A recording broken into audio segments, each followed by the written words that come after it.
All right, so we're going to begin by looking at the 6 alternatives to the resurrection here.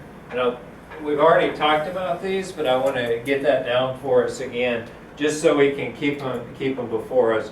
So the first alternative is that the disciples stole the body.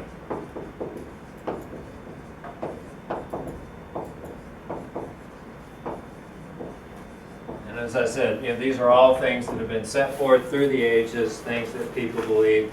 So the wrong tomb, the disciples went to the wrong tomb. Number 3, there was a Jesus. The swoon theory. Jesus wasn't really dead. He just he swooned and was revived in the cool of the tomb. So the grieving disciples hallucinated.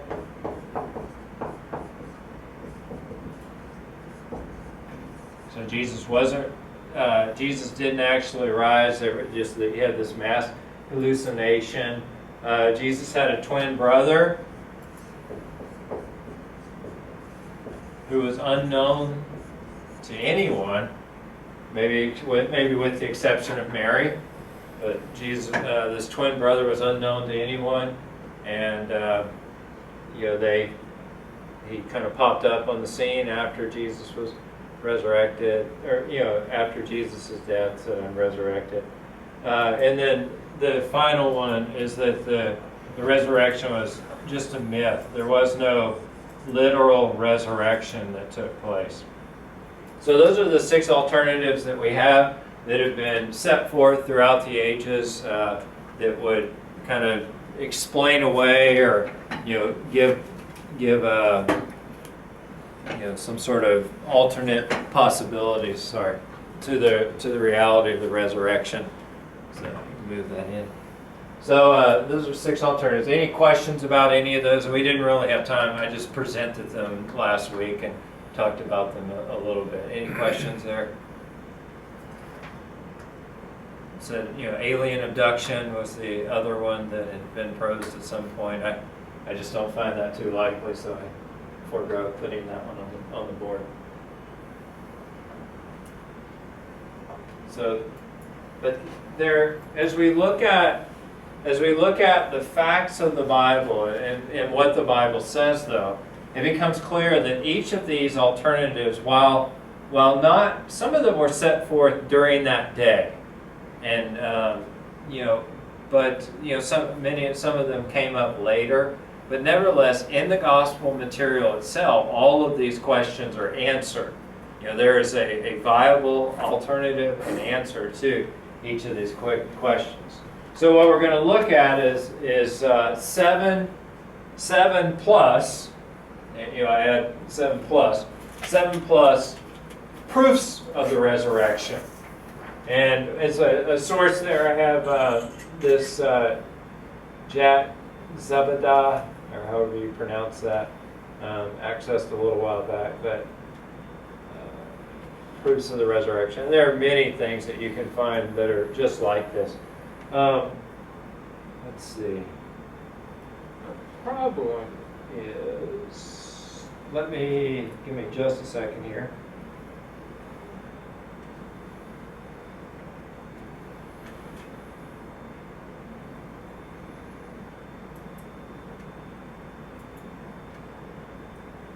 I'm creating another slide so that I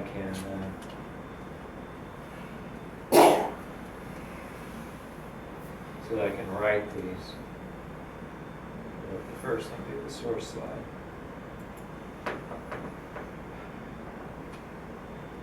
So the first proof for the resurrection is the empty tomb.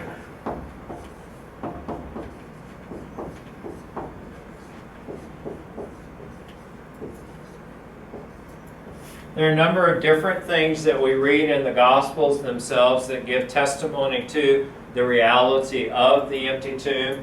The first one is that on that Easter morning, the disciples went to the tomb. They went to where Jesus was laid and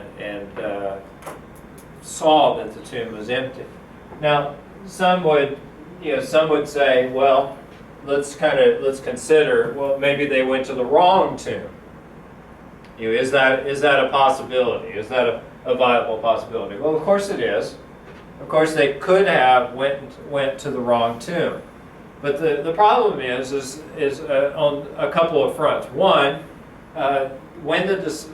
first of all, the Jews had heard of and understood this idea of the resurrection. Of course, they didn't believe that Jesus was going to rise from the dead, but they had heard that Jesus say these things, and they thought it a possibility.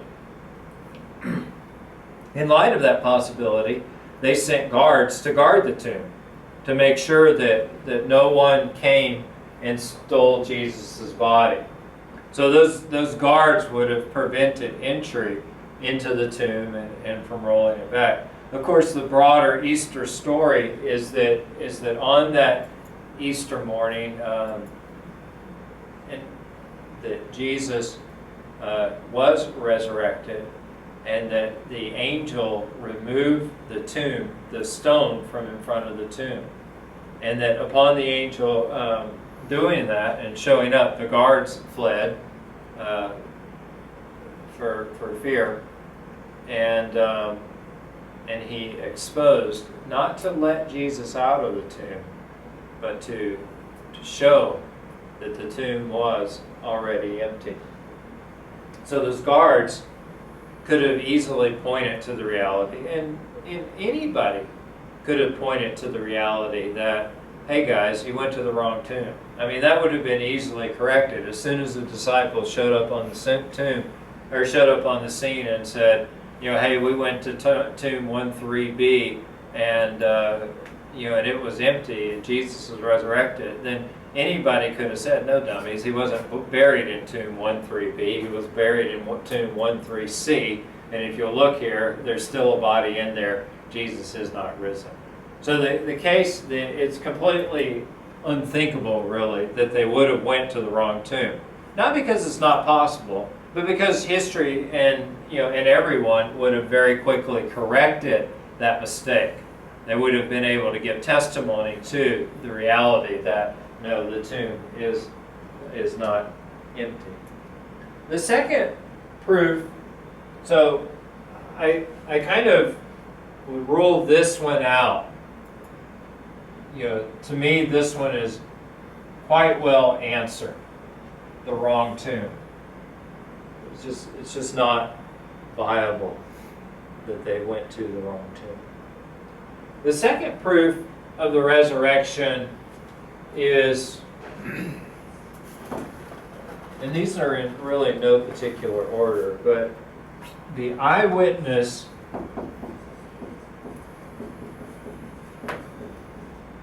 of women.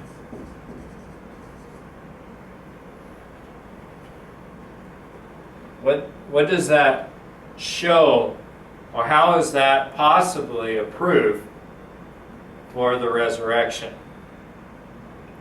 This is not something that would be immediately apparent to us, but something that would have been readily apparent to people of this day. And in this time, if you had a court case or whatever, then a woman's testimony was either not received or received on a much diminished level. And I can't say exactly this, but let's say you have 3 women giving testimony to something, and it might be possible that one male testimony could outride one female's testimony. The testimony of women was not valued at this day. Okay, so fine. What's the point of that? Well, all of the disciples have the first witnesses to the resurrection as being women. When who went to the tomb first? Mary, or Marys actually, there were 2 of them. They went to the tomb to care for Jesus' body the day after. So they go down and they discover that the tomb is empty, and then they run back and they tell Peter and John, and Peter and John run and discover that indeed the tomb is empty. But these women are the first ones to give testimony to that. And it's been pointed out, why would someone have, if you're going to fabricate it, the resurrection, then you would never fabricate it along the lines of having women as the first testimony, unless indeed women were the first testimony, the first to see the resurrection. So that doesn't really answer any of these objections, but but it does. It is a proof of the resurrection. I would add, I think the empty tomb would also rule out the twin brother and the hallucination. And we'll talk, so there are other things that rule that out as well. But if there was a twin brother, then, okay, so Jesus' twin, Justus, or whatever his name is, Jesus' twin shows up, but where's Jesus? Well, his body's still in the tomb. Or the disciples stole it, which we'll talk about that a little later on. So, or if the disciples, if there's this mass hallucination, well, fine, they hallucinate it, but that doesn't do away with the reality that there's still an empty tomb that we have to contend with. So there's several of those things are done away with by the understanding of the empty tomb, as is really the myth.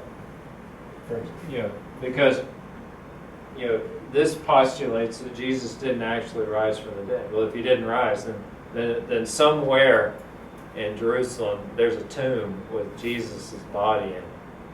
And so, if indeed the tomb was empty, that's just a powerful testimony to all of to many of these. The third proof of the resurrection is the disciples' newfound courage.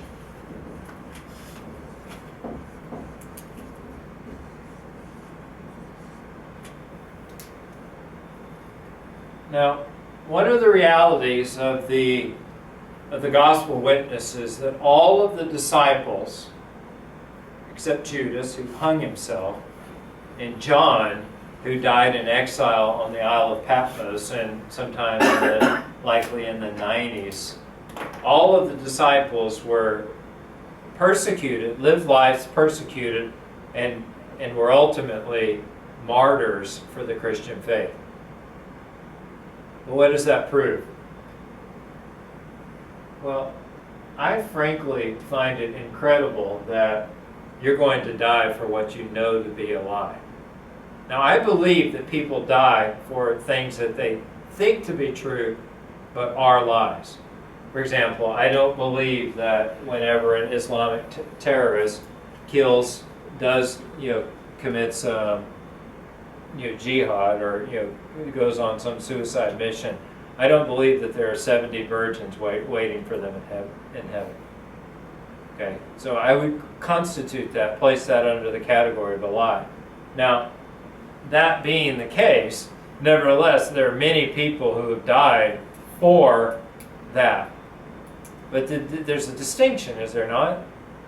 They believed what they died for. And you're just not going to find a lot of people who died and who risked their lives and gave their lives in order to perpetuate what they know to be a hoax. So if the disciples, for example, if the disciples stole the body of Jesus, then why are they going to have this newfound courage in having seen the resurrected Jesus, and this courage for ministry apart from the reality that they really did see Jesus? Does that make sense? So the disciples' newfound courage serves as a witness or testimony to that. You have also, under this category, you could add the changed lives of James and others. There are just many people with who are associated with changed lives. James wrote the book of James, and from everything that we can see, he didn't initially believe that Jesus was the Messiah, and didn't, so would have rejected that.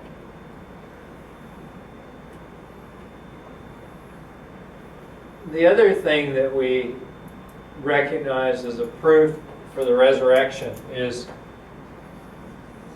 the large crowd of witnesses.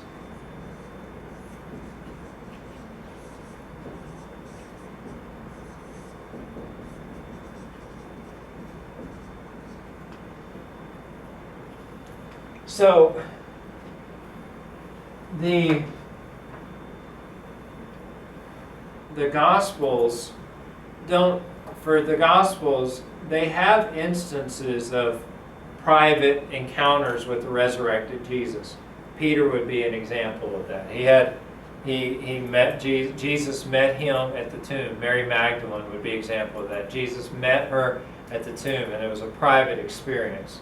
And this hallucination idea that Jesus, or that the disciples were hallucinating, could be a possibility. They were under extreme distress and all that. But then in the gospel, or in 1 Corinthians, Paul gives testimony, and he says that the resurrection of Jesus was witnessed by 500 witnesses, and then he says many of those are still alive to this day.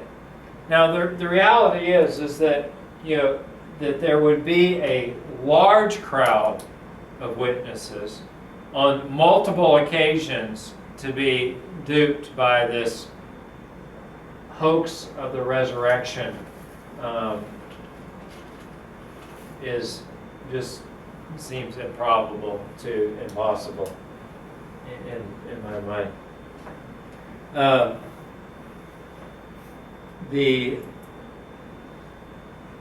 Another one, and I listed it under here, but let's list it again. They had this newfound courage in their testimony, but also here the disciples died for Jesus.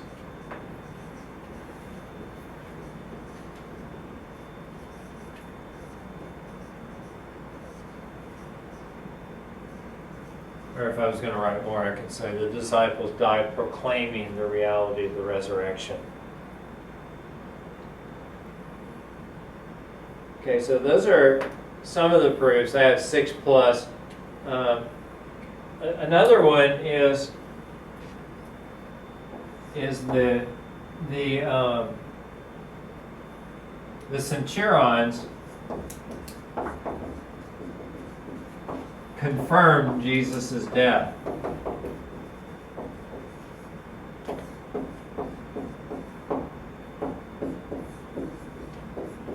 The centurions confirmed Jesus' death. So Jesus was hung by crucifixion. And we'll watch a video in a little bit that'll go into and say many of the same things that I have said. But Jesus died by crucifixion, and to die by crucifixion was you were suffocating. And so the scriptures state that Jesus was hanging low on the cross. And so you would, if you're hanging on a cross, you're suspended by your arms, and you're just kind of hanging like this. And they did kind of nail his feet, and he would have been able to push up for a period of time. But basically, as they died, they grew lower and lower and lower. And I guess if your arms were stretched out like this and the weight of your body was hanging on it, you can't inhale, right? Your ability to inhale is removed because of the weight of your arms hanging down. So they push up to breathe and then go down. But if they were hanging, they couldn't breathe anymore. So I don't know if you know this, but if you're not breathing, you're dead. We know that, right? Everybody knows that. But then, in order, they were given orders by the by the Jewish officials, or somehow, because the Passover was the next day. They didn't want him hanging on the cross through the Passover. So they were going to go and break their legs to expedite their death. Well, what would that do? Well, if your legs are broken, you can't push up with the same effectiveness. So they basically just smash their legs with a stick or something like that, or some weight to where they couldn't push up anymore. So that's that would expedite their death. But when they came to Jesus, they didn't break his legs, and they were surprised that he had died so quickly. And so what they did is they took a spear and they entered it, put it up under his rib cage, and the Bible said that blood and water came out. And one of the things is that would not take place. That blood and water wouldn't come out unless he was indeed dead. So you have several things that confirm the reality of Jesus' death. And his hanging low on the cross, the fact that the centurion didn't break his legs, and then they poked a spear up under his rib cage in order to verify that indeed he was dead, and then they carried him in.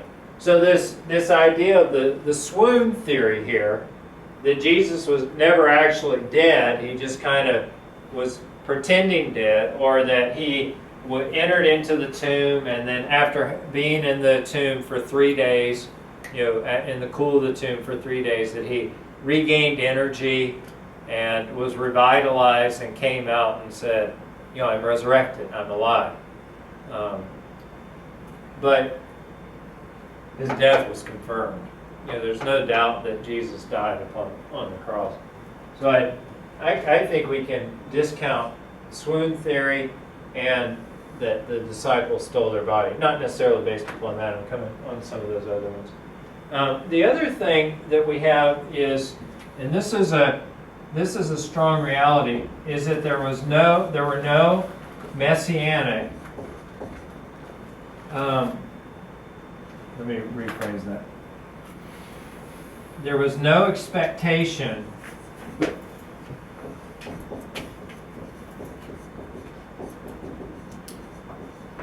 of a risen Messiah.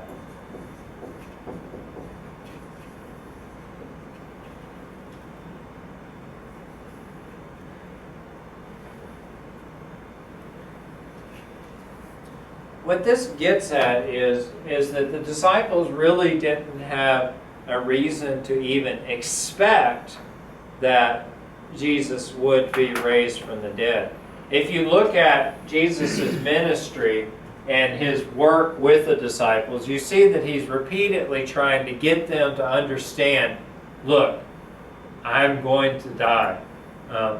I'm going to be raised on the third day. But also what you see, is that at that time, the disciples repeatedly miss the point. He's telling them, Jesus is telling them, I'm going to rise, but they don't get it. They don't see it. They don't recognize it.